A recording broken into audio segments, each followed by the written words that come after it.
Dito lang sa may Silang Cavite na malapit lang sa may Tagaytay ay may nakainan tayong restaurant na kung saan ay talagang freshly made lahat ng mga pagkain sinuserve nila. Dito nga guys ay ultimo noodles na ginagamit nila ay sila din mismo yung nagmamasa at gumagawa. At kung suswertehin naman kayo ay makikita nyo rin sa inyong mga harapan kung paano nila ginagawa ang kanilang mga nagsasarapang mga dimsum. Yes guys, talagang freshly made lahat ng kanilang mga dimsum dito na sila din mismo yung nagawa. At halos lahat ng makakain nyo dito sa kanila ay made to order mula sa kanilang magagaling na kusinero. Hindi lang masarap na noodles and dim sum yung pwede nyo ma-enjoy dito guys. Katulad nitong butter chicken, braised beef, lechon macao with tofu and tausi, chicken feet, pork fried rice at yang chow bes. I-try nyo rin itong masarap na braised beef with wonton noodles at yung bago nila na laksa. At kung papala rin na makakain kayo dito ay huwag nyong kalimutan tikman yung kanilang mga bestseller na dim sum. Lalong lalo na yung kanilang xiaolong bao. Kaya naman kung ako sa inyo ay tara samahan nyo na ako dito sa may Dim and Wok na located naman dito sa kanilang ikalawang branch dito mismo sa may Purok 1, Pasong Langka, along Tagaytay Road, Silang Cavite. Open naman sila dito simula 11 AM to 9 PM pag Monday to Thursday at 11 AM to 11 PM naman kapag Friday to Sunday. Malaki at malawak yung dine-in area nila dahil may second floor at may sapat na area para sa parking space. Dinayin natin dito yung bagong bukas ng branch ng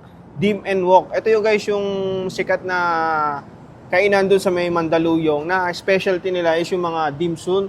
Tapos homemade o sila rin mismo yung gumagawa ng kanilang mga noodles. Ginagamit naman nila sa kanilang braised beef wonton noodles. Ayan o.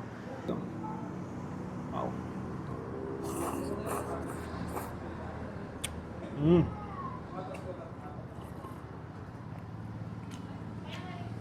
Isa pa? Parang ayoko na tumingin ng iba.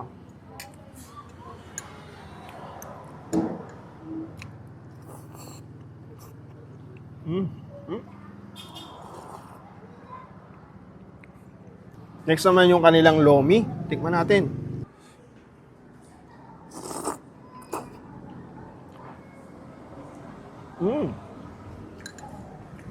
Mas malasa siya.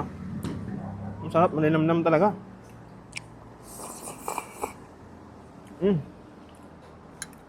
Panalo. Sarap. Siyempre guys, hindi lang dyan yung mga specialty nila dito sa masasarap. Napakadami mga pagkain yan guys. Tignan natin yung chicken nila. Ayan o. Wow.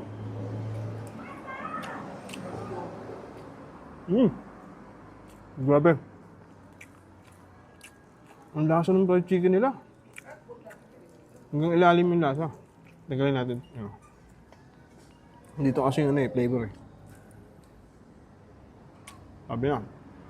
Hanggang ilalim. Braised beef with wonton. Ayan. Ayan guys, oh. Natin siya.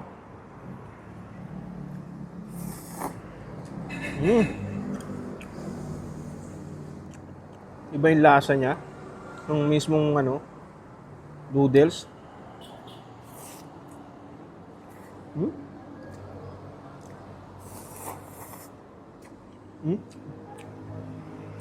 May generous amount pa ng karne. Siyempre may wonton.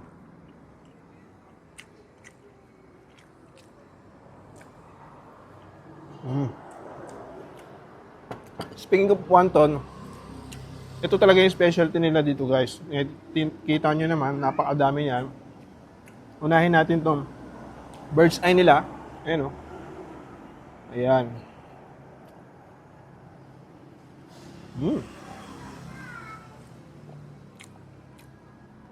Itong kuchay dumplings guys. Kung mahilig kayo sa mga ganitong mga dim sum na pagkain, dayo kayo dito guys, hindi kayo mananawa. Sobrang dami nyo pwedeng pagpilian. Kuchay.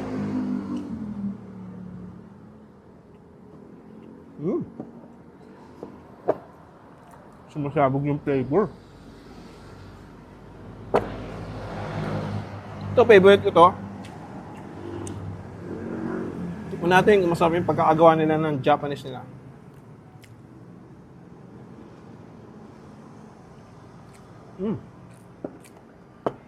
Medyo mild lang yung flavor na ito. At ito guys, dito nyo lang ito makikita at matitikman. Chocolate chocolate xiaolongbao. No?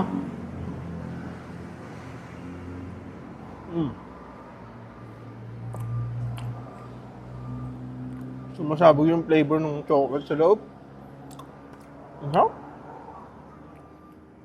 Ang maganda doon sa flavor ng chocolate nila, guys, hindi siya sobrang tamis. Tama-tama lang. Tapos guys, meron din siyang white.